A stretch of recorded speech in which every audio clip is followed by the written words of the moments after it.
Hello बच्चों, कैसे हैं। यूसीआई कराला में एक बार फिर आपका स्वागत है। तो आज हम एक नई क्लास को शुरू करने चल रहे हैं। आज हम जो है ऑप्टिक्स या प्रकाश के बारे में पढ़ेंगे। तो प्रकाश या इसको हम बोलते हैं लाइट।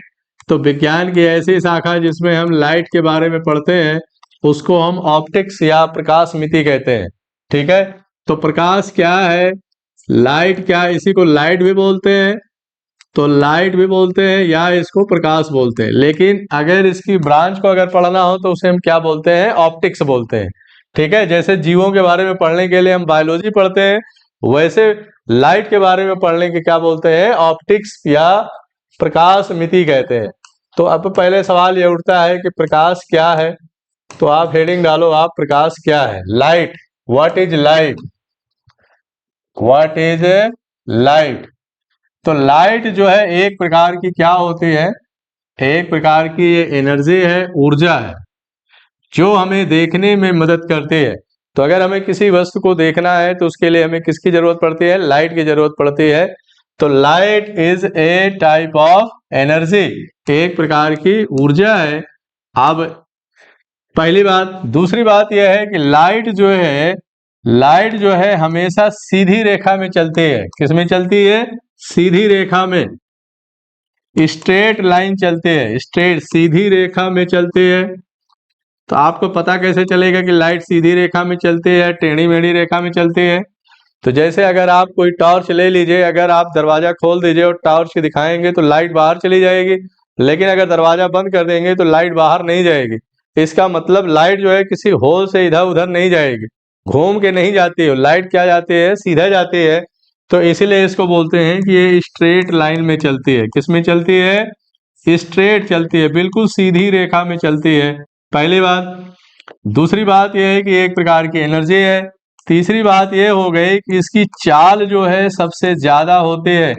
दुनिया में अभी तक जितने भी मटेरियल हैं, जितने भी वस्तुएं हैं, उनमें सबसे ज्यादा चाल या स्पीड किसकी होती है, लाइट की होती है, प्रकाश की होती है। तो लाइट की स्पीड कितनी होती है, बताइए। प्रकाश की चाल जो है अलग अलग माध्यम में अलग अलग होती है। अगर हवा में देखेंगे तो उसमें प्रकाश की चाल थोड़ा बहुत कम ज्यादा हो जाती है, ठोस में अलग हो जाती है, लिक्विड में अलग हो जाती है, गैस में अलग हो जाती है।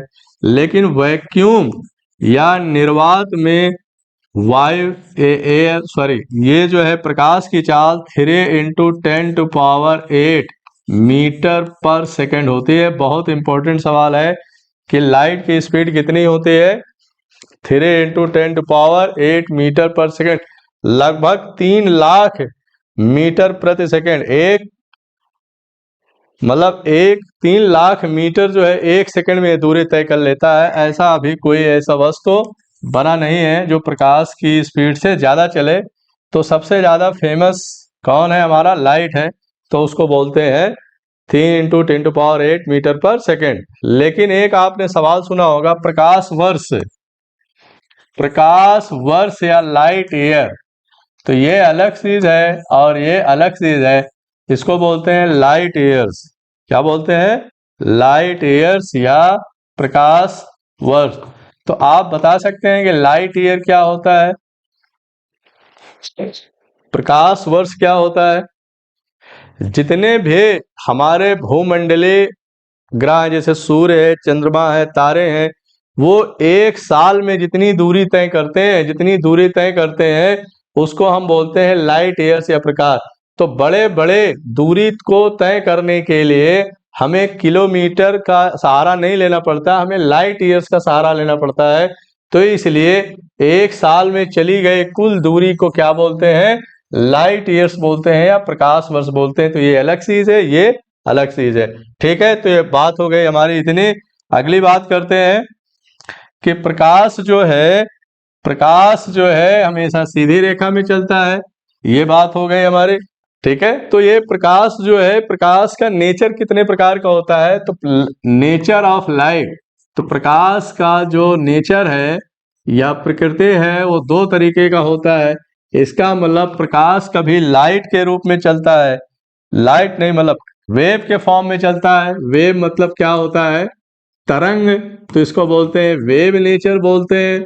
और दूसरा जो है पार्टिकल नेचर बोलते हैं। पार्टिकल मतलब होता है कण।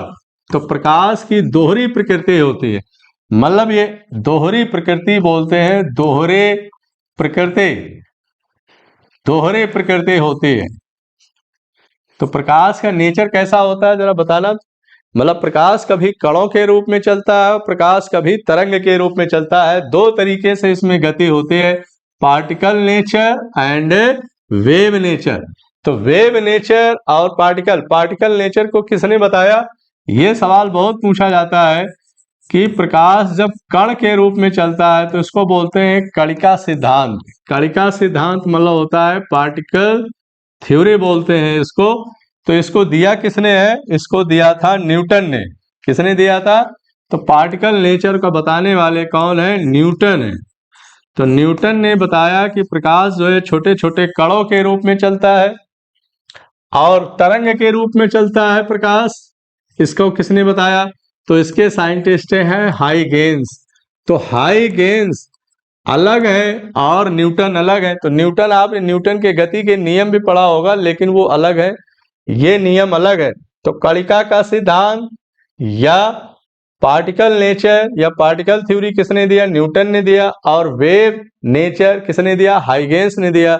तो इस तरीके से लाइट के कितने व्यवहार हो गए, दो हो गए, दोहरी प्रकृति हो गए, ड्वेल नेचर हो गया। कि प्रकाश का स्वभाव, प्रकाश या लाइट का स्वभाव या उसका चरित्र कैसा होता है, तो दोहरे चरित्र का होता है, दोहरे प्रकृति का होता है। एक पार्टिकल होता है, दूसरा वेव होता है। ठीक है, तो ये बातें आप समझ में आ गई। तो प्रकाश सीधी रेखा में चलता है, प्रकाश का स्वभाव कैसा होता है, कभी कणों के रूप में चलेगा, कभी तरंग के रूप में चलेगा। और प्रकाश को एक जगह से दूसरी जगह जाने के लिए किसी माध्यम की आवश्यकता नहीं पड़ती है। तो प्रकाश जो है एक प्रकार के विद्युत चुम्बकीय तरंग है। किस तरीके की तरंग है, विद्युत चुम्बकीय तरंग है। तो ये हो गया हमारा चौथी बात। पांचवी बात में लिखेंगे light is a electromagnetic waves. Electromagnetic wave या विद्युत चुम्बकीय तरंग है, विद्युत चुम्बकीय तरंग की तरह व्यवहार करता है। ठीक है, तो हमारे आसपास दो तरीके की वस्तुएं होती हैं, एक खुद चमकने वाली होती हैं, एक खुद चमकने वाली नहीं होती हैं। तो आपसे सवाल पूछते हैं कि इनमें से कौन सी चीज जो है जो खुद चमकती है, उसको बताइए आप। जैसे क्वेश्चन है विच वन इज लुमिनेंट। लुमिनेंट का मतलब होता है जो अपने आप लाइट देते हैं, तो उसमें से लुमिनेंट। तो आप ऑप्शन दीजिए। ए ऑप्शन है सन, बी ऑप्शन है स्टार, तारे, और सी ऑप्शन है ए प्लस बी, और डी ऑप्शन है मून या चंद्रमा। तो ऐसी कौन सी वस्तुएं हैं जो अपने आप चमकती हैं, बताइए इसको। तो आप कहेंगे चंद्रमा। तो चंद्रमा चमकता है, लेकिन चंद्रमा में अपना खुद का प्रकाश नहीं होता है, इसलिए चंद्रमा जो है लुमिनेंट नहीं होता है, नॉन लुमिनेंट होता है। तो इसका आंसर क्या हो जाएगा, सी हो जाएगा। क्योंकि सूरज भी अपने आप चमकता है और स्टार या तारे भी अपने आप चमकते हैं, लेकिन जो चांद होता है या चंद्रमा होता है वो अपने आप नहीं चमकता है, वो जो है सूर्य के प्रकाश की वजह से चमकता है। इसलिए सूर्य, इसको चंद्रमा को क्या बोलते हैं, नॉन लुमिनेंट बोलते हैं, नॉन लुमिनेंट बोलते हैं। चंद्रमा अपने प्रकाश से नहीं चमकता बल्कि किसी दूसरे के प्रकाश से चमकता है। तो इस बात को ध्यान रखना है, क्योंकि इसमें अपना खुद का प्रकाश या अपनी खुद की लाइट नहीं होती है। ठीक है, तो अब इसके बाद पढ़ते हैं कि प्रॉपर्टीज ऑफ लाइट, या लाइट के प्रॉपर्टीज कौन कौन होते हैं, क्या क्या करेक्टर शो करता है, ये बात करते हैं इसमें। ठीक है, तो देखो आप, तो लाइट जो है कई तरीके के व्यवहार हमारे आसपास दिखाता है। कुछ को बोलते हैं हम रिफ्लेक्शन, कुछ को बोलते हैं रिफ्रैक्शन, और एक बोलते हैं टोटल इंटरनल रिफ्लेक्शन। तो पहला है रिफ्लेक्शन। रिफ्लेक्शन बोलते हैं या इसको बोलते हैं परावर्तन। परावर्तन और दूसरा है रिफ्रैक्शन। रिफ्रैक्शन या इसको बोलते हैं अपवर्तन, अपवर्तन बोलते हैं। और तीसरा है TIR। लाइट बहुत सारी प्रॉपर्टी दिखाता है, लेकिन हम अभी यहाँ पर केवल 3 की बात करेंगे। Total internal reflection, total internal reflection, पूर्ण आंतरिक परावर्तन, पूर्ण आंतरिक परावर्तन। जैसे आपने देखा होगा हीरे का चमकना, मिराज का बनना और लूमिंग होना, ऑप्टिकल फाइबर का चमकना, ये बहुत सारी घटनाएं हैं जिसको हम बोलते हैं पूर्ण आंतरिक परावर्तन या टोटल इंटरनल रिफ्लेक्शन बोलते हैं। ठीक है, तो अब हम पहले करते हैं रिफ्लेक्शन क्या होता है, रिफ्रैक्शन क्या होता है और TIR क्या होता है। अभी हमें यहाँ पर सिर्फ 3 चीजों के बारे में पढ़ना है, TIR, रिफ्रैक्शन एंड रिफ्लेक्शन। तो पहले हमें देखना पड़ेगा कि यहाँ पर रिफ्लेक्शन क्या होता है। रिफ्लेक्शन देखिए, अभी हमें जो है रिफ्लेक्शन के बारे में समझना है कि रिफ्लेक्शन क्या होता है। तो रिफ्लेक्शन को हम क्या बोलते हैं, परावर्तन बोलते हैं। क्या बोलते हैं, परावर्तन। तो परावर्तन का मीनिंग क्या होता है कि देखिए अभी हम यहाँ पर 2 तरीके के सरफेस लेने जा रहे हैं। एक हमारी है रफ सरफेस। रफ सरफेस मतलब होता है खुरदरा। तो खुरदरा मतलब होता है जो चिकनी सतह नहीं होती है उसको। ठीक है, तो हमें 2 तरीके का सरफेस या सतह देखना है, एक स्मूथ सरफेस और दूसरा है रफ सरफेस या जिसे बोलते हैं खुरदरा सतह या खुरदरी सतह। तो आप दोनों में देखें कि लाइट कैसे आती है और कैसे जाती है। पहले परावर्तन समझते हैं या रिफ्लेक्शन समझते हैं होता क्या है। तो जैसे हमारे पास अगर कोई सतह है, कोई सरफेस है, इस सरफेस पर लाइट आएगी, इस सरफेस पर लाइट को ऐसे डाला जाएगा, तो लाइट जहां पर आती है, जिस बिंदु या जिस पॉइंट पर आते हैं उसे बोलते हैं इंसिडेंट रेज, और उस जगह को बोलते हैं एंगल ऑफ इंसिडेंस या इंसिडेंट पॉइंट बोलते हैं। ये है इंसिडेंट पॉइंट या जहां पर लाइट आके गिरते हैं। तो आप देखिए लाइट अगर यहाँ आएगी गिरेगी तो उसके बाद लाइट क्या होगी, लाइट जो है वापस, लाइट जो है वापस जाएगी। कहां पर जाएगी, अपने दूसरे मीडियम में जाएगी, इसी में जाएगी सेम। देखिए ये जो है रिफ्लेक्ट हो जाएगी। तो इंसिडेंट रेज का मतलब होता है जो किरणें जो है किसी सतह पर गिरती हैं, और रिफ्लेक्टेड रेज का मतलब होता है उसी एंगल से ये क्या होंगी, उधर की तरफ चले जाएंगे।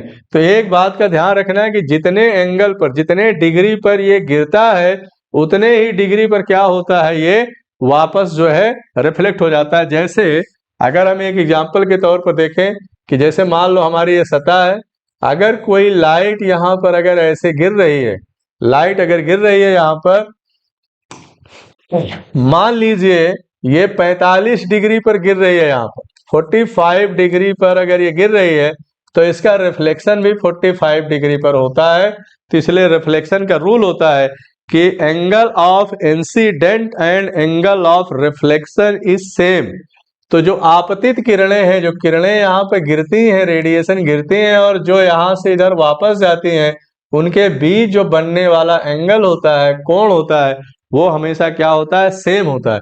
तो 45 डिग्री पर अगर ये गिरेंगे तो 45 डिग्री से ही क्या होंगे, ये वापस जाएंगे। अगर 40 डिग्री पर गिरेंगे तो 40 डिग्री पर क्या होंगे। तो अगर ये 40 पर अगर गिर रही है, 40 पर अगर आएंगी तो 40 से ही क्या होगा, रिफ्लेक्शन होगा। तो इस बात को हमेशा ध्यान रखना है कि एंगल ऑफ इंसिडेंस, इंसिडेंस मतलब जो किरण आए है, जो लाइट यहाँ पर गिरी है, angle of reflection, angle of incidence, वो हमेशा क्या होता है, बराबर होता है, इक्वल होता है। ठीक है, और जो रे गिर रही है, जो किरण गिर रही है, तो उसको बोलते हैं इंसिडेंट रेज और इसको क्या बोलते हैं, रिफ्लेक्टेड रेज। तो ये तो होता है स्मूथ सरफेस पर या चिकनी सतह पर। लेकिन अब यहाँ पर देखें एक किरण ये है जिसको बोलते हैं नॉर्मल। नॉर्मल का मतलब ये होता है कि जो ये परपेंडिकुलर होता है, सतह के परपेंडिकुलर होता है। देखिए ये सतह है कोई, अब इस सतह पर ये जो सीधी सीधी लाइनें होती हैं, ये किस तरीके से है गिर रही हैं, ये है लंबवत। लंबवत का मतलब होता है परपेंडिकुलर। परपेंडिकुलर का मतलब होता है जब कोई प्रकाश या कोई लाइट परपेंडिकुलर परपेंडिकुलर बोलते हैं जब कोई लाइट 90 डिग्री पर किसी सतह पर गिरती है तो उसे बोलते हैं परपेंडिकुलर या लंबवत बोलते हैं। तो इसको आप लिख लीजिए लंबवत। ठीक है, तो लंबवत अगर कोई किरण गिरती है तो फिर उसका रिफ्लेक्शन नहीं होता है, क्योंकि वो सीधा सीधा गिरेगा, और सीधा सीधा गिरेगा तो उसका रिफ्लेक्शन उधर नहीं होगा। तो इस बात को दे, तो नॉर्मल लाइट्स होती है, इंसिडेंट लाइट्स होती है और रिफ्लेक्ट। ये तो हम एक चिकनी सतह के लिए बात कर लिए। अब हम बात करते हैं खुरदरी सतह, या हमारी सतह अगर प्लेन ना हो। जैसे यहाँ पर देखिए आप, ये हमारी जो सतह है ये देख रहे हैं, ये जो है इस तरीके से उबड़ खाबड़ है। तो उबड़ खाबड़ सतह या खुरदरी सतह अगर होती है तो उस पर जो एंगल ऑफ इंसिडेंस है और एंगल ऑफ जो रिफ्लेक्शन है वो कभी सेम नहीं होता है। कारण, क्योंकि जो गिरने की जगह है और रिफ्लेक्शन की जगह है उसका कोई पता नहीं रहता है। तो इस वजह से आप देखिए, एक को देख, और यहाँ पर जो नॉर्मल लाइट होती है वो भी नहीं पता चलती। यहाँ पर देखिए तीनों लाइनें क्या है, एकदम 90 डिग्री पर है, परपेंडिकुलर है। लेकिन इस केस में देखिए नॉर्मल लाइट या नॉर्मल रे ऐसे भी हो सकती है, ऐसे भी हो सकती है, अलग अलग एंगल पर है, देख रहे तो ऐसे भी हो सकती है। अब यहाँ पर क्या है कि जो इंसिडेंट लाइट है, जो किरण इस पर गिर रही है, वो तो ठीक है कि मतलब सारी की सारी लाइट एक जगह पर यहाँ गिर रही है। लेकिन देखिए ये भी अलग अलग गिर रही है, तो यहाँ गिरेगी तो इसका रिफ्लेक्शन इधर की तरफ हो गया, ये ऐसे गिर रहा है तो इसका रिफ्लेक्शन इधर की तरफ हो गया, और ये वाली जो आ रही है इसका रिफ्लेक्शन इधर की तरफ जा रहा है। इसका मतलब जो एंगल ऑफ रिफ्लेक्शन है और एंगल ऑफ जो इंसिडेंस है, इसको बोलते हैं आपतित कोण। क्या बोलते हैं? आपतित कोण। जो किरण यहाँ पर गिर रही है, और ये है एंगल ऑफ रिफ्लेक्शन या परावर्तन कोण। तो आपतित कोण और परावर्तन कोण हमेशा क्या होता है? बराबर नहीं होता है। जबकि इसमें क्या होता है? आपतित कोण, आपतित कोण या एंगल जो होता है वो हमेशा क्या होता है? परावर्तित। परावर्तित मतलब रिफ्लेक्टेड रेज या रिफ्लेक्टेड एंगल कोण के क्या होता है? बराबर होता है। तो आपतित कोण बराबर परावर्तित कोण। यहाँ क्या है? आपतित कोण परावर्तित कोण के बराबर नहीं होता है, इस बात को हमेशा ध्यान रखना है। तो अगर आपसे पूछा जाए कि जैसे मान लो कोई चिकनी सतह है, वहां पर रिफ्लेक्शन ज्यादा होगा, या जो खुरदरी सतह है वहां रिफ्लेक्शन ज्यादा होगा, या तो एब्जॉर्प्शन कहाँ पर ज्यादा होगा, तो आप बताइए एक बार। कि जैसे मान लो अगर हमारे पास बर्फ है, बर्फ है, तो बर्फ की सतह कैसी होती है? बर्फ की सतह जो है चिकनी होती है। क्या होती है? चिकनी होती है। अब बर्फ की सतह अगर चिकनी होगी तो उस पर अगर कोई लाइट पड़ेगी तो वो क्या होगा? उसका रिफ्लेक्शन ज्यादा होगा। तो देखिए यहां से लाइट पड़ेगी और यहाँ लाइट क्या हो जाएगी? रिफ्लेक्ट हो जाएगी, तो वो चीज जल्दी गर्म नहीं होगी। अब इसके बहुत सारे उदाहरण हैं। बहुत सारे उदाहरण ये हैं कि गर्मी के दिनों में, गर्मी के दिनों में सफेद कपड़े पहनने क्यों अच्छे होते हैं? क्योंकि गर्मी के दिन में जो लाइट होती है, प्रकाश होता है, वो हमारे ऊपर गिरेगा और उसका सबका सारा हिस्सा क्या हो जाएगा? रिफ्लेक्शन हो जाएगा, उसका परावर्तन हो जाएगा।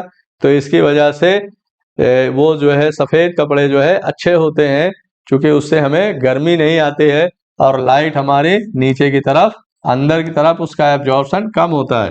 ठीक है, तो ऐसे बहुत सारे उदाहरण हमारे आसपास देखने मिलते हैं कि परावर्तन के उदाहरण, या क्या बोलते हैं इसको, एंगल ऑफ इंसिडेंस या एंगल ऑफ रिफ्लेक्टेड, ये बराबर होते हैं कि नहीं होते हैं।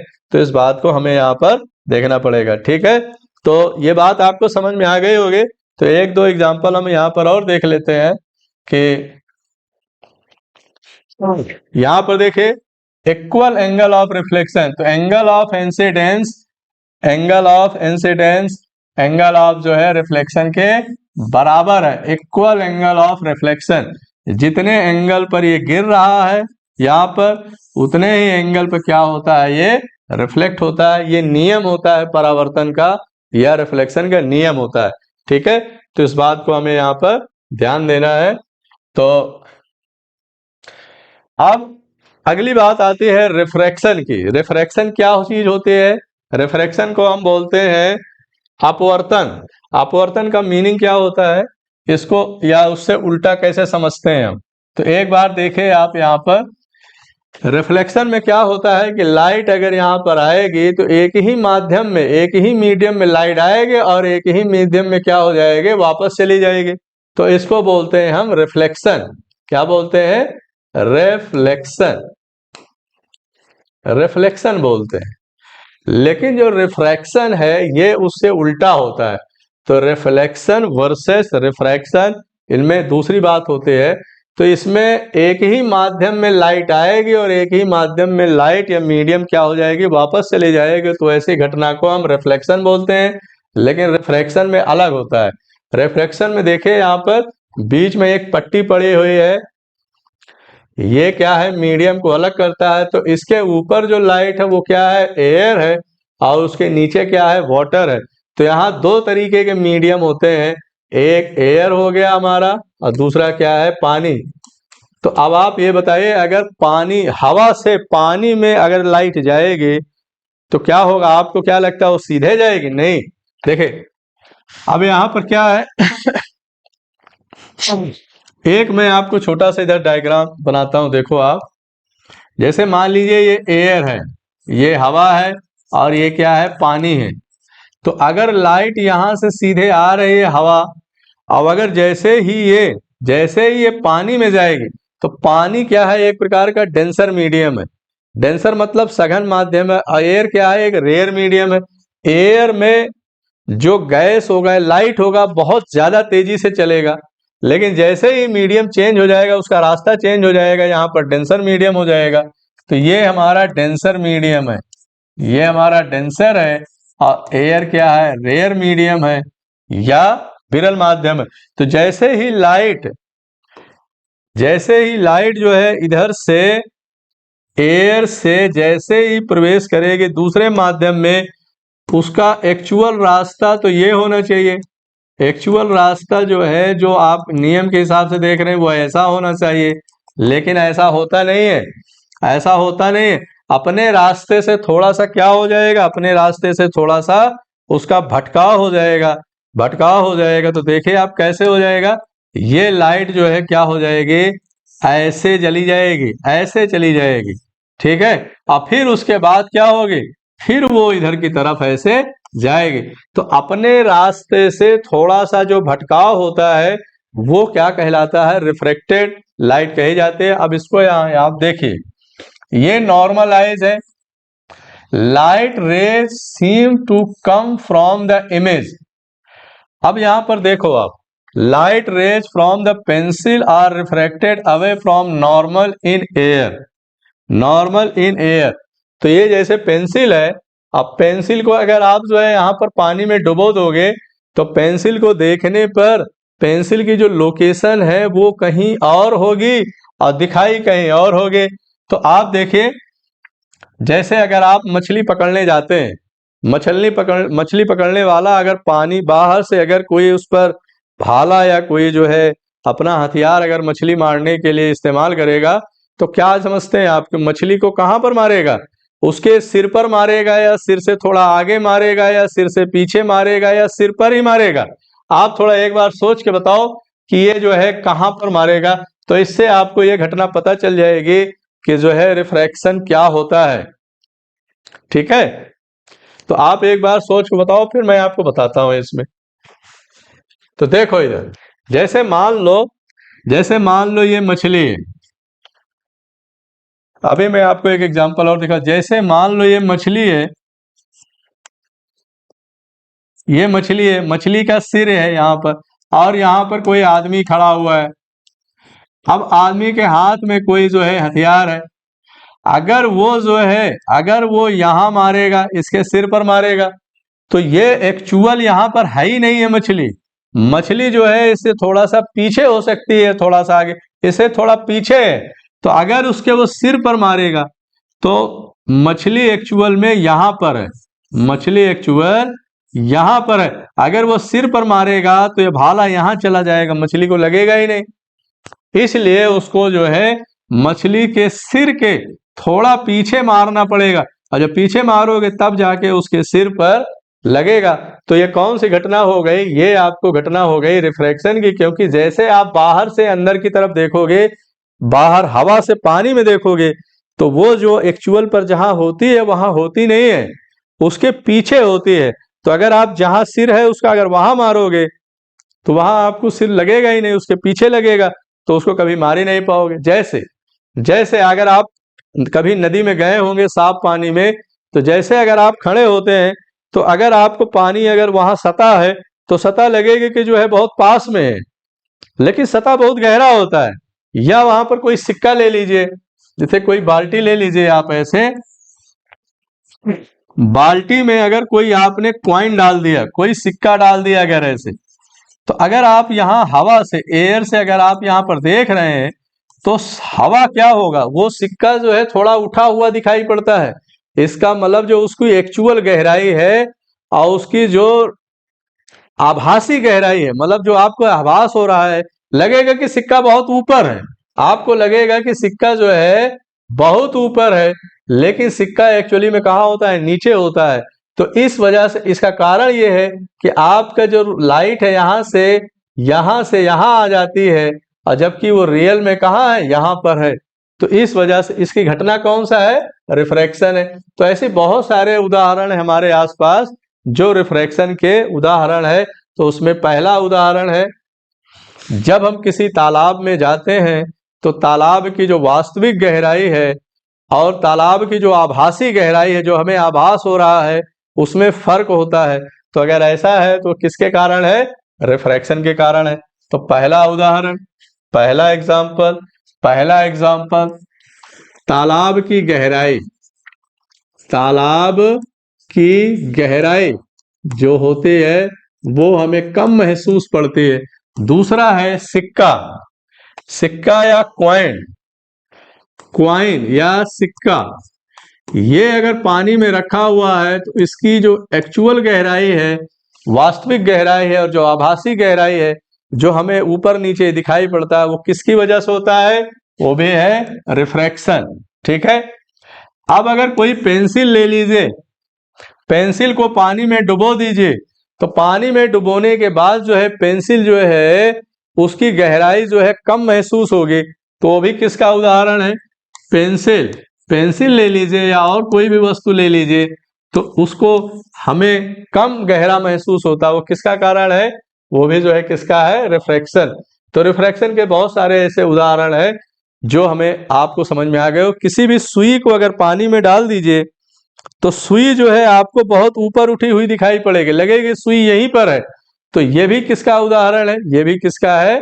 ये भी है रिफ्रैक्शन या अपवर्तन का उदाहरण है। तो आपको बात समझ में आ गई। तो आपको अगर कोई चीज अगर छोटी या बड़ी दिखाई पड़ रही है, पानी में दिखाई पड़ रही है, आप हवा में है लेकिन वो वस्तु कहाँ है? पानी में है, तो समझ जाइए कि उसकी वास्तविक गहराई तो कुछ और है, और जो हमें पता चल रहा है उसकी गहराई कुछ और है। तो मछुआरे या जो फिशरमैन होते हैं, फिशरमैन जो मछली पकड़ने वाले होते हैं, उनके अंदर जो मछली को मारने का जो भाला मारते हैं, उसे कहाँ मारना चाहिए? सिर पर मारना चाहिए, सिर से पीछे मारना चाहिए? तो सिर के पीछे मारना चाहिए। जहां सिर है वहां मारोगे तो वो पहले ही लग जाएगा। तो वो भी क्या है? इस किसका एग्जाम्पल है? रिफ्रैक्शन का एग्जाम्पल है। तो ऐसे बहुत सारी घटनाएं हमारे आसपास होती है जो रिफ्लेक्शन और रिफ्रैक्शन की घटनाओं को बताते हैं। तो इससे हमें पता चलता है कि ये जो है कौन सी घटना होती है। तो इसको एक दो और चीजें इसको हम देख लेते हैं कि यहाँ पर रिफ्लेक्शन और रिफ्लेक्शन में फर्क क्या है। ठीक है। तो आप देखो जरा एक बार यहाँ पर देखिए, ये एक बच्चा है, ये बच्चा जो है कहाँ है? अभी एयर में है, हवा में है। ठीक है। ये बच्चा जो है हवा में है और इसको जो है आपको दिखाई पड़ रहा होगा, ये देख रहा है किसको? मछली को देख रहा है। एक्चुअल में मछली जो है यहाँ होना चाहिए, लेकिन उसकी लाइट जो है यहाँ पर आके देख लो आप। तो ये है एक्चुअल लोकेशन। मछली देखो यहाँ पर है नीचे, जो मछली की गहराई है वो है एक्चुअल लोकेशन यहाँ, लेकिन उसे पता क्या चल रहा है, थोड़ा ऊपर पता चल रहा है, देख रहे हैं आप। तो थोड़ा ऊपर पता चलता है, इस बच्चे को पता चलेगा कि मछली जो है बहुत ऊंची है, मतलब बहुत कम गहराई पर है। तो ये है अपैरेंट डेप्थ। अपैरेंट डेप्थ मतलब है कि जो आपको आभास हो रहा है, जो आपको आभास हो रहा है या आभासी गहराई है, इसको बोलते हैं आभासी, आभासी गहराई। और ये है, तो आभासी मतलब जो उसको आभास हो रहा है यहां से लेकर यहां तक ये पूरा है, मतलब थोड़ा ऊपर उठा हुआ लग रहा है, लेकिन इसकी रियल डेप्थ क्या है, रियल डेप्थ तो कुछ और है इसकी। अगर आप किसी टैंक में कहीं चले जाइए या स्विमिंग पूल में चले जाइए और ये लग रहा है कि नहीं ये तो बहुत कम गहरा है, तो गलती से कभी कूद मत जाना, नहीं तो डूब जाओगे। क्योंकि इससे क्या होगा कि रियल डेप्थ तो आपको पता ही नहीं चलती है। रियल डेप्थ कब पता चलेगी, जब आप उसमें कूदोगे। ऊपर से देखने पे लगेगा कि ये तो बहुत ऊपर है, कम गहरा है, लो हम यहाँ पर कूद जाते हैं। तो यहाँ पर भी कौन सी घटना हो रही है बेटा, रिफ्रैक्शन। तो आपको मेरे हिसाब से बहुत सारी चीजें आपको पता चल गई होंगी कि रिफ्रैक्शन से कौन कौन सी घटनाएं होती हैं। पानी की गहराई, तालाब की गहराई, नदी की गहराई का पता लगाने के लिए कि वो एक्चुअल में क्या गहरा है, आभासी क्या है और रियल में क्या है, वो किससे पता चलता है, रिफ्रैक्शन से पता चल जाता है। ठीक है।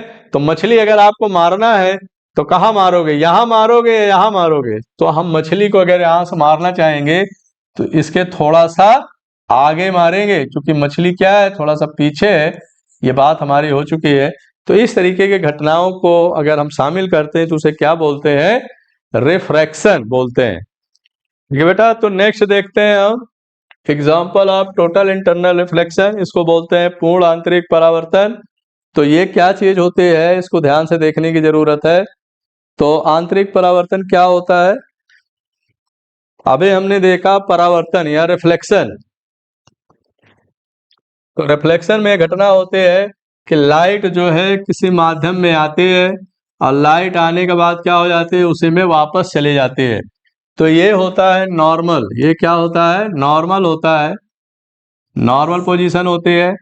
तो लेकिन रिफ्लेक्शन इस तरीके से हो, रिफ्लेक्शन इस तरीके से हो कि लाइट आए, ठीक है, और फिर उसके बाद लाइट जो है इधर की तरफ जाए, नीचे की तरफ, नॉर्मल से दूर की तरफ जाए। मतलब ये नॉर्मल है, नॉर्मल पॉइंट है। आंतरिक परावर्तन होता क्यों है ये मैं आपको बता रहा हूं। तो जब कोई लाइट आएगी और परावर्तित होते होते होते होते नॉर्मल से अगर दूर चली जाएगी तो एक समय ऐसा आएगा कि वो बिल्कुल जो है 90 डिग्री का कोण बना देगा।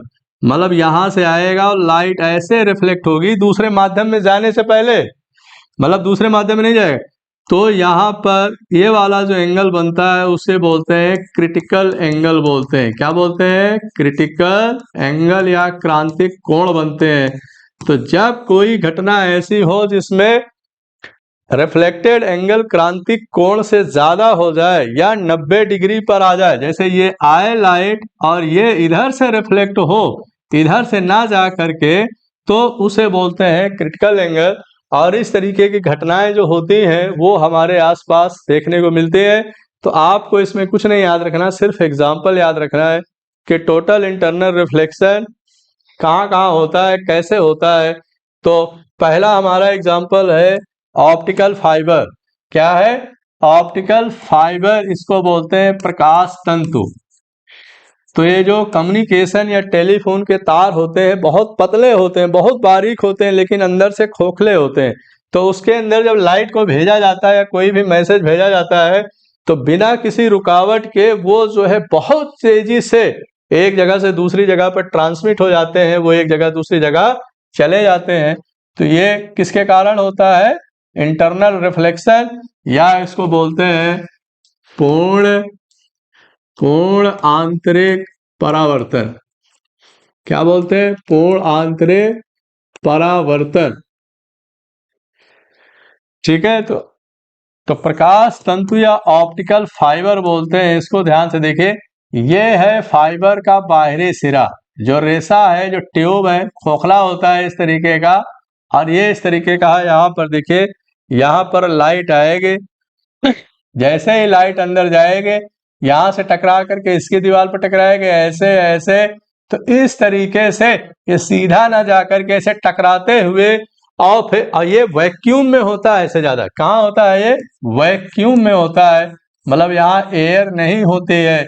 एयर ना होने की वजह से यहाँ पर जो कोई रुकावट नहीं आती है, और सेकंड में लाइट की स्पीड से ये बहुत तेजी से आगे बढ़ता है, और कोई भी मैसेज होता है 1 सेकंड में कहीं पहुंच जाता है। तो देखते हैं ऑप्टिकल फाइबर का इस्तेमाल कहाँ होता है। टेलीफोन के जो तार होते हैं, आप देखते हैं बहुत पतले पतले तार होते हैं, तो टेलीफोन के तार किसके बने होते हैं, ऑप्टिकल फाइबर के बने होते हैं। कौन सी घटना होती है यहाँ पर, पूर्ण आंतरिक परावर्तन, जिसको ऑप्टिकल फाइबर बोला जाता है। तो बहुत इंपॉर्टेंट बात है, इसको आप ऐसे भी लिख सकते हैं हिंदी में, ऑप्टिकल फाइबर। तो चाहे आपसे ऐसे लिखा मिल जाए ऑप्टिकल फाइबर हिंदी में, चाहे ऑप्टिकल फाइबर हिंदी में ऐसे अंग्रेजी में लिखा मिल जाए, या प्रकाश तंतु में कौन सी घटना होती है, तो हमेशा ध्यान रखना है हमें, टोटल इंटरनल रिफ्लेक्शन या पूर्ण आंतरिक परावर्तन के कारण ही ये एक जगह से दूसरी जगह पर बहुत कम समय में पहुंच जाता है। तो पहला एग्जाम्पल हमारा ये हो गया, ठीक। दूसरा देखना है, जो डायमंड होता है, हीरा होता है, इतना क्यों चमकता है। तो सवाल ये बनेगा कि हीरा इतना क्यों चमकदार होता है, तो हमारा जवाब होगा पूर्ण आंतरिक परावर्तन या टोटल इंटरनल रिफ्लेक्शन।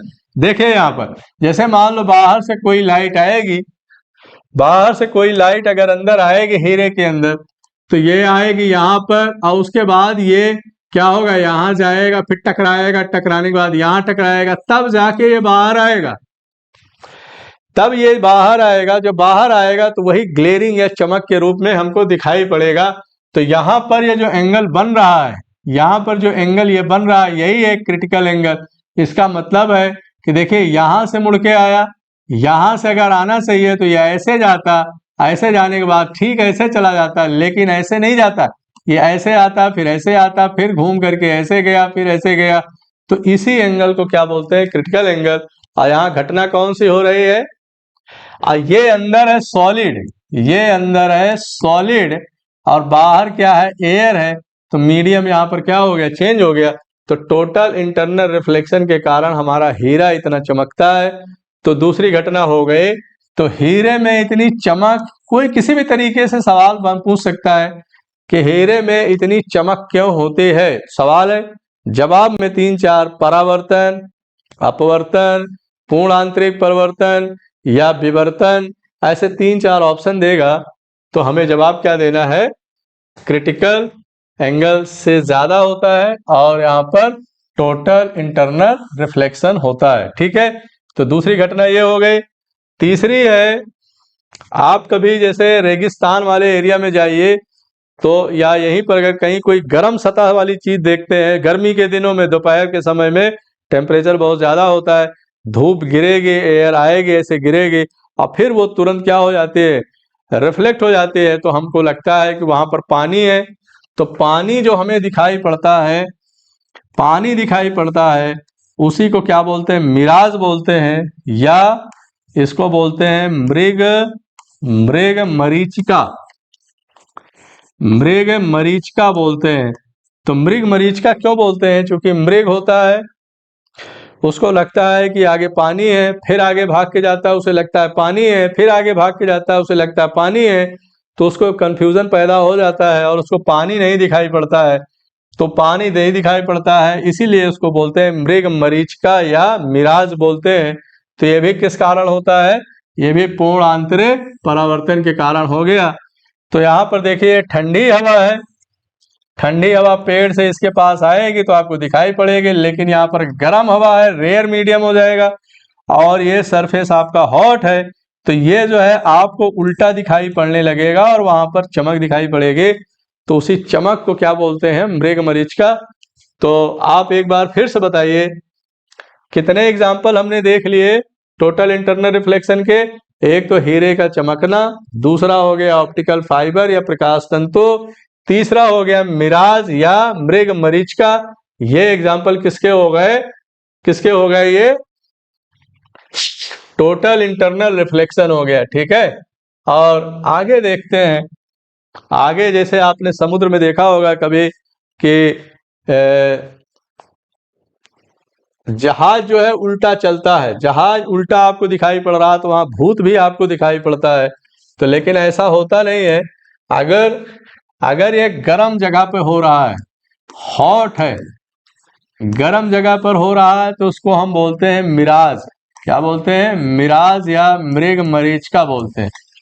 क्या बोलते हैं? मृग मरीचिका बोलते हैं।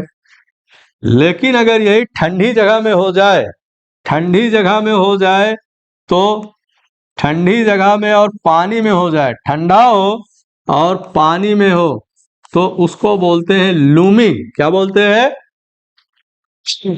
तो मिराज और लूमिंग में ये फर्क होता है कि मिराज में गर्म सतह पर होता है, ठीक है, लेकिन ये कहाँ होता है? ठंडे सतह पर होता है।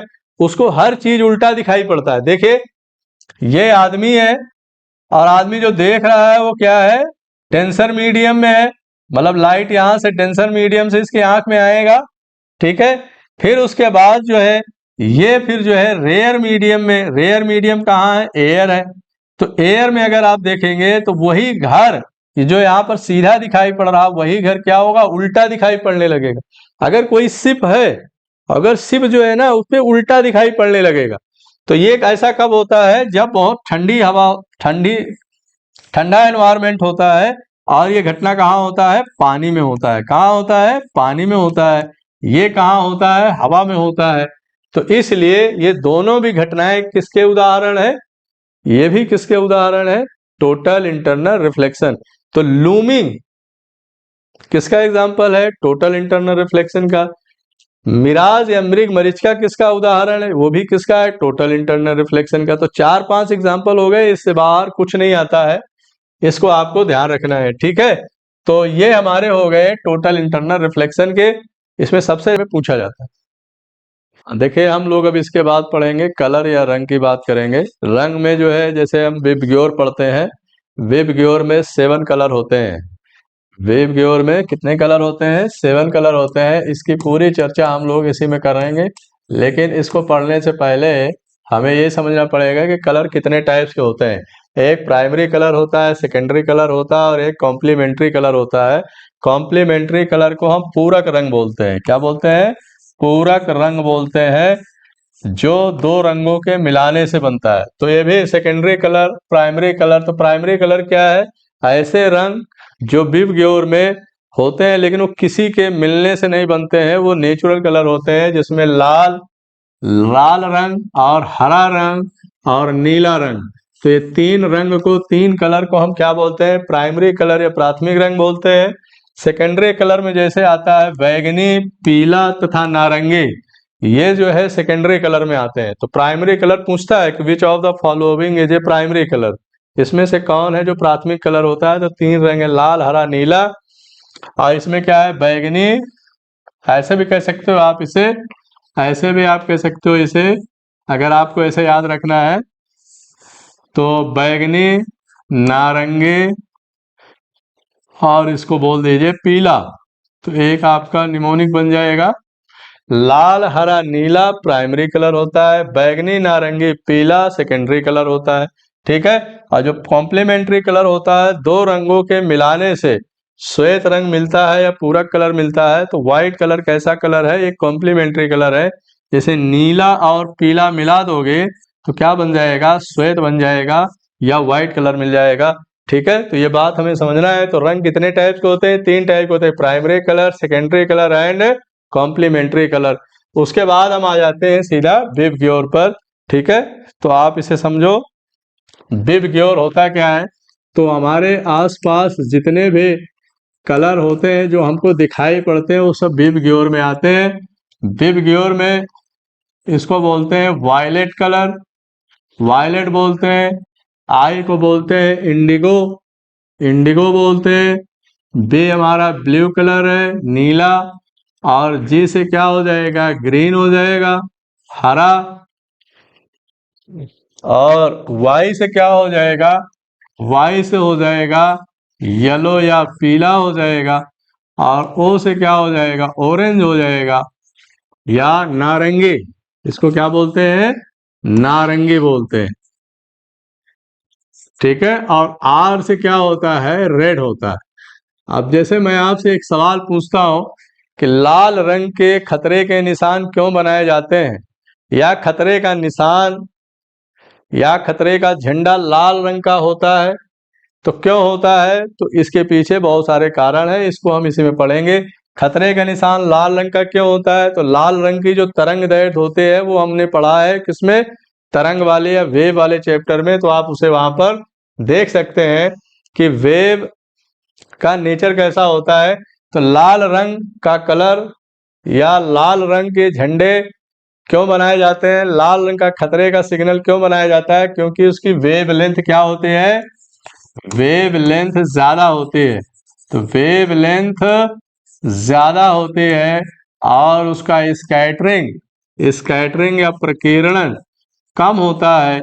तो जो स्कैटरिंग या प्रकीर्णन कम होता है जिसके कारण जो है वो दिखाई पड़ता है, दूर तक दिखाई पड़ता है। तो दूर तक अगर दिखाई पड़ेगा, क्यों, क्योंकि उसकी वेवलेंथ ज्यादा है और स्कैटरिंग क्या है उसके, कम है। तो स्कैटरिंग कम होने के कारण, प्रकीर्णन कम होने के कारण वो दूर तक जो है जाता है और उसको हमें देखने में मदद मिलती है। ठीक है, तो विबग्योर में कितने कलर हो गए, violet, indigo, blue, green, yellow, orange and red, 7 colour होते हैं। सबसे ज्यादा वेवलेंथ या तरंग दैर्ध्य किस कलर के होते हैं, तो लाल रंग के होते हैं। और सबसे कम कलर किसका होता है, वायलेट का होता है। इसी को हम क्या बोलते हैं, यूवी बोलते हैं, अल्ट्रा वायलेट या पराबैंगनी किरणें बोलते हैं। तो अल्ट्रा वायलेट में भी 3 होता है, यूबी ए, यूबी बी, यूबी से, ये हम मैंने बोला ना, तरंग वाले चैप्टर में, वेव वाले चैप्टर में आपको मिल जाएगा। लेकिन यहाँ हम लाइट वाला चैप्टर पढ़ रहे हैं, इसमें रेड से संबंधित बहुत सारी बातें हैं, तो इसको हम आगे आगे देखना है। ठीक है, तो हमने कलर भी देख लिया। अब इसके बाद हम देखते हैं मिरर या दर्पण के बारे में देखते हैं। तो मिरर या दर्पण, देखिए एक होता है मिरर और दूसरा होता है लेंस। तो हमें मिरर भी पढ़ना है और लेंस भी पढ़ना है, दोनों बातों को हमें ध्यान देना है। तो लेंस और मिरर में कुछ अंतर होते हैं, उस अंतर को अभी हम इसके आगे समझेंगे, लेकिन ये है पहले हम पढ़ते हैं दर्पण। तो मिरर या दर्पण क्या होता है, दर्पण क्या होता है, देखो, तो दर्पण 3 तरीके के होते हैं, एक होता है प्लेन मिरर और एक होता है कॉन्वेक्स मिरर और एक होता है कॉनकेव मिरर। ठीक है, तो आप देखो यहाँ पर पहला है प्लेन मिरर। प्लेन मिरर या इसे बोलते हैं समतल दर्पण, समतल दर्पण। और दूसरा होता है हमारा कॉन्वेक्स, कॉन्वेक्स मिरर या इसको बोलते हैं उत्तल दर्पण, उत्तल दर्पण। और तीसरा है हमारा कॉनकेव मिरर या अवतल दर्पण बोलते हैं। ठीक है, अवतल दर्पण। तो पहले हम पढ़ते हैं यहाँ पर समतल दर्पण। तो समतल दर्पण आपने सब लोगों ने देखा होगा, समतल दर्पण बिल्कुल प्लेन होता है जिसमें हम लोग चेहरा देखते हैं अपना। वो कौन सा मिरर होता है, समतल दर्पण होता है, लेकिन उसके पीछे ये होता है यहाँ पर कि देखें, जैसे मान लीजिए कोई प्लेन मिरर है, ठीक है। अब प्लेन मिरर होगा तो इसके बैक साइड में, अगर मान लो इधर हमको देखना है, ऐसे इधर से देखना है, तो इसे बैक साइड में, बैक साइड में लेपिंग कर दी जाती है, लेप कर दिया जाता है। तो ये पूछा जाता है कि दर्पण के पीछे किस पदार्थ या किस मटेरियल का लेप किया जाता है। तो यहाँ पर silver, silver oxide, silver oxide का लेपिंग किया जाता है दर्पण के पीछे। ठीक है, क्योंकि जब इधर से लाइट आएगी, जब लाइट अगर ऐसे आएगी तो जैसे ही इस पर जाएगा ये क्या कर देगा, उसको रिफ्लेक्ट कर देगा, रिफ्लेक्ट कर देगा। तो सामने खड़ा हुआ आदमी अपना चेहरा देख लेगा आराम से। अगर इसके ऊपर, इसके साइड में अगर लेपिंग नहीं होगी, तो अगर यहाँ पर दर्पण होगा तो लाइट क्या होगी, ऐसे सीधा निकल जाएगी, और सीधा अगर निकल जाएगी तो वो चीज हमको दिखाई नहीं पड़ेगी। इसलिए समतल दर्पण के पीछे क्या कर देते हैं, एक हम लेपिंग कर देते हैं, और लेपिंग करने से लाइट जैसे ही अंदर जाएगी वो तुरंत क्या होगी, वापस आ जाएगी, और हमें हमारा उसमें चेहरा या जो भी चीज देखना चाहते हैं वो हम देख सकते हैं। ठीक है, तो ये हो गया हमारा समतल दर्पण। अब हम बात करते हैं अवतल दर्पण की। देखिए, हम लोगों ने पढ़ा कि समतल दर्पण और अवतल दर्पण और उत्तल दर्पण, तो इन तीनों में समतल दर्पण का तो सिंपल इस्तेमाल होता है कि हमें सामने कोई वस्तु देखना है सीधा सीधा, तो इसमें वास्तविक और रियल इमेज बनता है। लेकिन जो हमारा एक कॉन्वेक्स मिरर है, कॉन्वेक्स मिरर या इसको बोलते हैं उत्तल दर्पण, उत्तल दर्पण। तो उत्तल दर्पण होता कैसे है? उत्तल का मतलब ये होता है कि इसका एक सिरा क्या होता है, एक सिरा उभरा होता है, एक सिरा जो है बाहर वाला क्या होता है, उभरा होता है। और कॉनकेव मिरर में क्या होता है, वो अंदर की तरफ क्या होता है, अंदर की तरफ होता है। तो ये जो उभरा हुआ सिरा होता है इसी को बोलते हैं उत्तल। क्या बोलते हैं? उत्तल। और ये दर्पण है इसलिए इसको मिरर बोलते हैं, उत्तल दर्पण या कॉन्वेक्स मिरर। अब इसका उपयोग क्या है हमारे जीवन में, यही चीज हमसे पूछा जाता है कि देखो, when convex mirrors are used the magnification of object become simple. Magnification का मतलब होता है कि उस वस्तु का आकार बड़ा हो जाता है। अगर कोई वस्तु छोटी है तो उसे बड़ा करने के देखना है तो उसे बोलते हैं मैग्निफिकेशन। तो मैग्निफिकेशन ऑफ ऑब्जेक्ट, किसी भी वस्तु को बड़ा करके देखने के लिए हमें कॉन्वेक्स या उत्तल दर्पण का सहारा लेना पड़ता है। तो पहला ये हो गया। दूसरा, it is used in sunglasses. Sunglass में देखते हैं तो हमें सामने वाली चीज थोड़ा जो है ना फैली फैली दिखाई पड़ती है। फैली का मतलब थोड़ा हल्का सा बड़ा दिखाई पड़ता है। ठीक, तो ये इसका उपयोग है। It is used as a rear view mirror in automobile. Rear view का मतलब होता है हमें बगल वाला देखना है, तो देखो उसमें लिखा रहता है कि अगर वस्तु जो है हमसे बहुत दूर है तो वो हमको पास में दिखाई पड़ती है ताकि हम अलर्ट हो जाए। तो साइड वाला जो शीशा लगा होता है गाड़ियों में, वो कौन सा दर्पण लगा होता है वहां पर? कॉन्वेक्स मिरर होता है। It's utilise ATMs and other places for security reason. जैसे मान लीजिए अगर यहाँ पर एक छोटा कैमरा लगा है, और कैमरा लगा है तो ये जो है आपको इतना ही दिखाई पड़ेगा चूंकि जितना सामने है, लेकिन ऐसा नहीं है, वो यहाँ इतना भी देख लेगा और इतना एरिया। तो ये जो एरिया बढ़ा देने के लिए कि आपको लगेगा कि छोटा कैमरा है, बिल्कुल सामने रहेंगे तभी दिखाई पड़ेगा, लेकिन ऐसा नहीं है। अगर इसके इधर भी चला जाएंगे तो वो जो है किरणों को क्या करता है, फैलाता है। और किरणों को फैला करके आसपास की दूर तक की वस्तुओं को क्या कर लेता है, वो देख लेता है। इसलिए एटीएम के पास और जितने भी सिक्योरिटी वाले जगह होते हैं वहां पर वो उस किरणों को फैला करके दूर तक देख लेता है। तो अगर आपसे पूछता है कि एटीएम या सिक्योरिटी प्लेस पर या सर्विलांस में, सर्विलांस मतलब जो कहते हैं ना यू आर अंडर सीसीटीवी, तो यू आर अंडर सीसीटीवी जो लिखा रहता है आप कैमरे की निगरानी में है, तो आपको नहीं लगता है कि वो बहुत छोटा है तो सामने ही देखेगा, वो जो है बहुत चौड़े एरिया में भी करके आपको देख लेगा। तो वहां पर भी क्या है, कॉन्वेक्स मिरर का इस्तेमाल होता है। ठीक है, it is used as a reflector for street light. सड़क पर जो लगे होते हैं स्ट्रीट लाइट होते हैं वहां पर भी जो है इसी का इस्तेमाल होता है। किसका? कॉन्वेक्स मिरर का। तो आप देख लीजिए 1 2 3 4 5 उपयोग है, और ये उपयोग जो है आपको याद रखना है। यही उपयोग पूछे जाते हैं ऑप्शन में कि इसका अब इसी का उल्टा क्या आता है, हमारा कॉनकेव मिरर आता है। अब जैसे आपसे पूछे कि डॉक्टर जो है किस तरीके का दर्पण इस्तेमाल करते हैं, जैसे किसी का दांत देखना है, मुंह देखना है अंदर, तो किस तरीके का दर्पण का इस्तेमाल किया जाता है, आप इसको जो है देख करके हमें कमेंट करके आप इसको बताना कि डॉक्टर या जो क्लिनिकल आपका मिरर होता है, दर्पण होता है, उसमें किस टाइप का मिरर इस्तेमाल किया जाता है, कॉनकेव या कॉन्वेक्स। ठीक है, तो आप अगर इसको और डिटेल में देखना चाहो तो देख सकते हो। कहाँ पर? ये जो देख रहे हैं जैसे गैराज है, आप देखते हैं वहां पर मिरर लगा होता है, तो वहां पर भी क्या है आपका कॉन्वेक्स मिरर होता है। स्ट्रीट या सड़क पर हमें चौड़ा करके देखना है, ज्यादा स्पेस लेकर देखना है, तो भी वहां पर गली में भी जो है इस आपका कॉन्वेक्स मिरर है।